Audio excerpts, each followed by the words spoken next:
Every time when I'm about to record, I have to yawn. It's so stupid.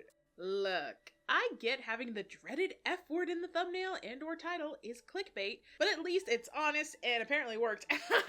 So before y'all get all up in arms, I just want to talk about Millie and her character in Helluva Boss, or lack thereof, I should say. Now, if you recall, Sarcastic Course and I both came to the conclusion that Millie is very underutilized, not just from the pilot, but at the time of our recording, in the first 5 episodes of Helluva Boss. Now, at the time, I was more than willing to be optimistic and think that they're gonna do something with her character eventually in later episodes. So imagine my disappointment now with season 1 just about finished, and season 2 taking 2 steps backwards in character progression. Millie has yet to have her own character moment and continues to add nothing to this series aside from being the muscle of the group and the other half of Moxxie. So please spare me the "she wasn't a part of the original concept" argument, because characters get cut and added all the time in development. That's also not an excuse to just waste one of your main characters, and as a viewer, your willingness to cherry pick and give your faves a pass is what stunts a writer's growth. Good faith criticism helps creatives grow. They don't need to be coddled like babies that can't take a not so positive review of their work. But that's a topic for another video. This one's about Millie. She's here now and has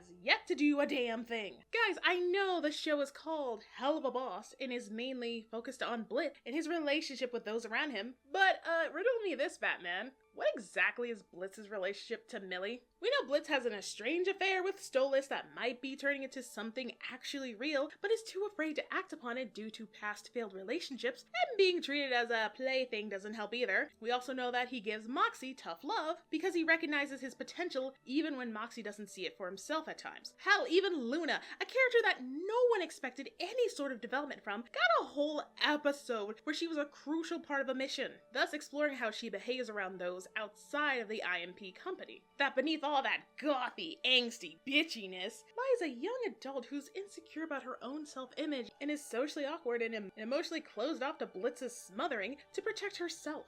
Now that was a lot for Luna, and from like a measly part of the episode. Now imagine what that could do for Millie! So I ask again, what's Blitz's relationship to Millie outside of co-worker and boss? Yeah, I thought so. Oh, but don't worry, because I'm going to fix it. I'm going to take what's already been shown of Millie so far and what we can infer from her character as well as her background within the show's setting. Now, if you want a deeper exploration of her character, then watch the video Coruscant I did, as well as his video breaking down the M&M's relationship, so you're all caught up to speed. Oh, and also, important to note, I'm not consulting any outside media for this rewrite, because that's flimsy canon at best and easy retcons at worst. Now, my initial plan was to make a whole new episode for Millie, perhaps replacing episode 4 altogether since the cherubs are up in the air right now. But seeing that I'm working with next to nothing, I'm just gonna rewrite an episode where you would think that it would be about her since we went down to the Wrath Ring and met her family, but nah. It's another Moxxie's Not a Little Bitch Boy episode.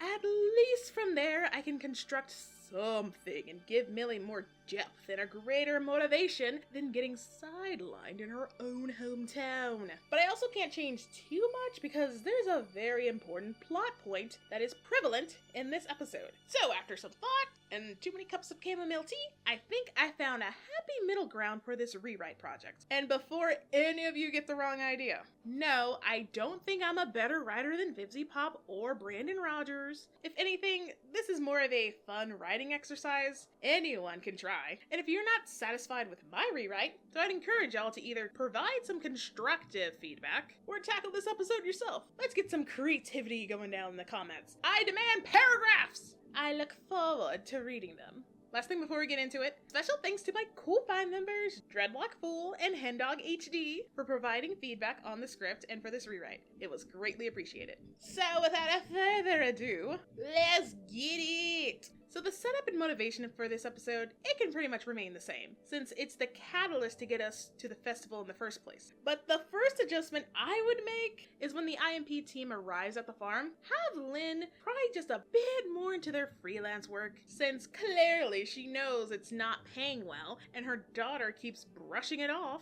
Have her mention something about Millie needing her family's financial support in the past, because Blitz's business, well, it's what Millie enjoys and loves doing, and loves working aside her husband, it's not a stable income, especially with Blitz spending all the money on horse shit. You know, Blitz might not be a finance imp, but he sure as hell is a fun-ass imp.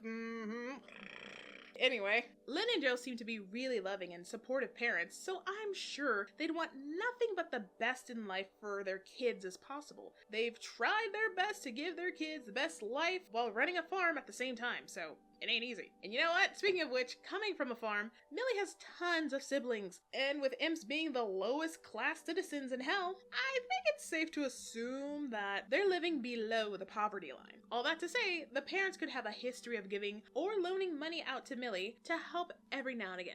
All of which Moxxie wouldn't be aware of until now. Back to the episode, Moxxie overhears Lynn's berating of Millie's finances. To his confusion, Millie reassures him that it has nothing to do with his ability to provide. She just wants to stay at IMP, a dream job for a killer for her, and being able to work alongside your marksman of a husband is a bonus too, you know? Moxxie, being very reasonable, wouldn't have much of an issue understanding why Millie did what she did, because in the end, he trusts her, but wishes his wife didn't feel the need to hide it from him. Also, this moment could be planting some seeds for the M&Ms to possibly leave IMP, thus adding to Blitz's fear and worry of winding up all alone. But you know what? That could be considered later on. For now, M&Ms can have their kissy lovey-dovey makeup session, bleh, to everyone's disgust. And that's when Stryker comes riding in. Now, I know everyone was glad that Viv did not play into the whole obvious trope or cliche of Millie's parents wanting to set her up with Stryker, but I have a subversion of my own. Let's have Stryker take a bit more of an interest in Millie, mainly in her combat skills, since he's the type of imp that respects others based on their ability to hold their own, as we saw with his original interaction with Blitz and Millie, which also stays within his character too.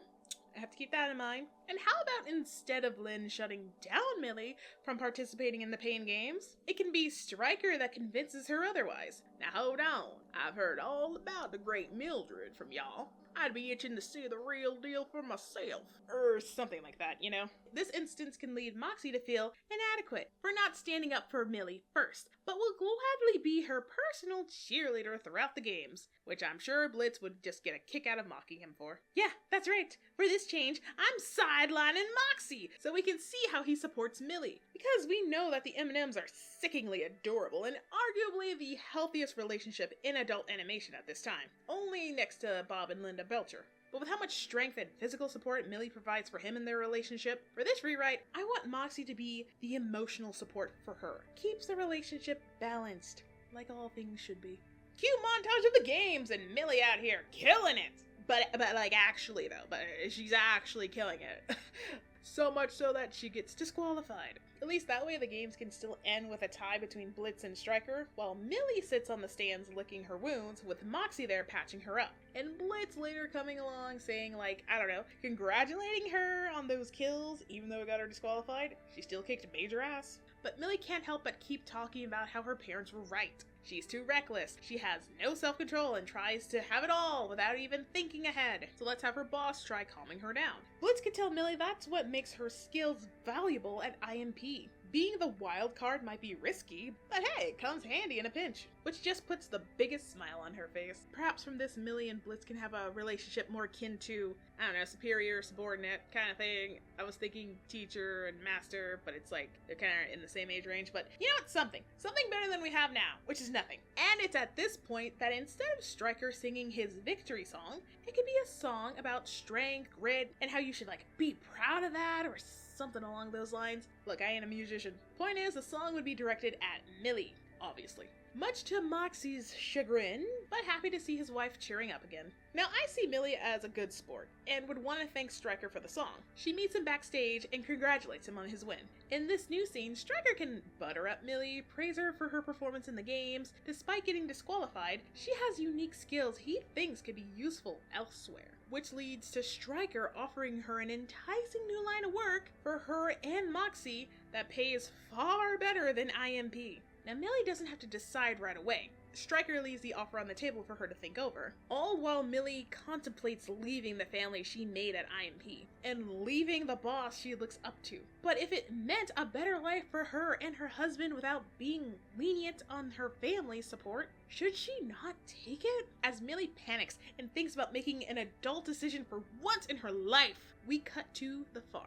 Now that whole sequence of Moxxie snooping around Stryker's room and seeing the holy weapon can stay, with just a tad few adjustments. He sees the weapon, but before having that soliloquy like before, Stryker comes in and immediately knocks him out. But not without a struggle. Moxxie at least is able to get a good scratch on Stryker's face before losing consciousness, and being thrown into the cellar. This, again, stays in line of Stryker's character motivation, because in the original scene, he didn't even intend on killing the M&Ms, so he won't kill Moxxie here either. That's logical. Once locking Moxxie away, we cut back to Stryker's room, and him packing up the holy weapon as well as cleaning as much as he can as he hurries out of the room, just to nearly run into Millie in the hallway. She thought over his offer and expresses interest, much to his liking.